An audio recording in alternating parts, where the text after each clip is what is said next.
Higit 2,000 aplikante ng PNP ang nakipagsapalaran na ginanap na recruitment process ng attrition quota sa Police Regional Office Bangsamoro, Autonomous Region.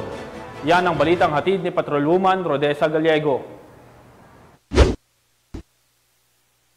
Sa pagbubutmen, mahigit 2,000 aplikante na nagmula pa sa iba't ibang probinsya ng Bangsamoro Autonomous Region ang sumubok at nakipagsapalaran upang maging isang ganap na pulis.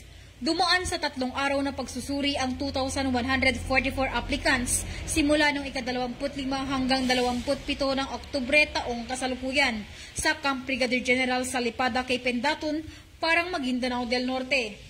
Sinimulan sa pagbibigay ng QR code, kasunod ang pagsasailalim sa BMI o Body Mass Index at Physical Agility Test. Good afternoon to everyone.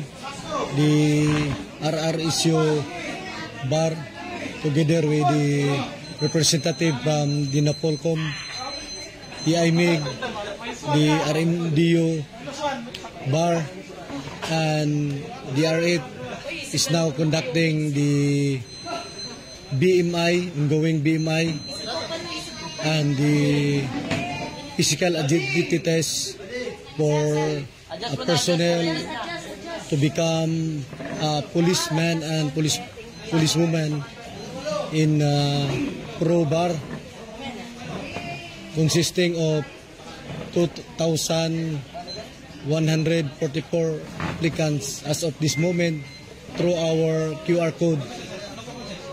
So as yun is the applicants for policemen who are conducting the physical agility. Just this morning, all female applicants is finished for the first is the push up and the sit up. For our preparation for the coming activity, after this BMI, the physical agility test, we have the forthcoming second recruitment screening committee scheduled on Monday with the chairman, the vice chairman of the NAPOLCOM and its members. PNP applicants Noro Apidi Amla Jundi, galing Malabang Lanao del Sur. Pinaghahandaan ko po ang proseso po sa agility sa mahigit 2 taon po sa pamamaraan ng tamang diet at exercise. Inspiration ko po maging pulis ay para po sa pamilya ko po at sa Lord Allah Subhanahu wa Ta'ala.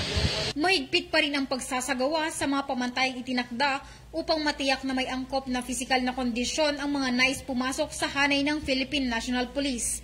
Bilang bahagi ng masusing pagpili, ang hakbang na ito ay hindi lamang para sa pisikal na aspeto, kundi para sa pangkalahatang kalusugan at kakayahan ng police applicants upang matugunan ang hamon sa paglilingkod sa publiko at maging isang mabuting alagad ng batas. Mula dito sa rehiyon ng Bangsamoro, ako ang inyong PNN correspondent, Patrolwoman Rodessa Gallego, alagad ng batas, tagataguyod ng Balitang Pulis.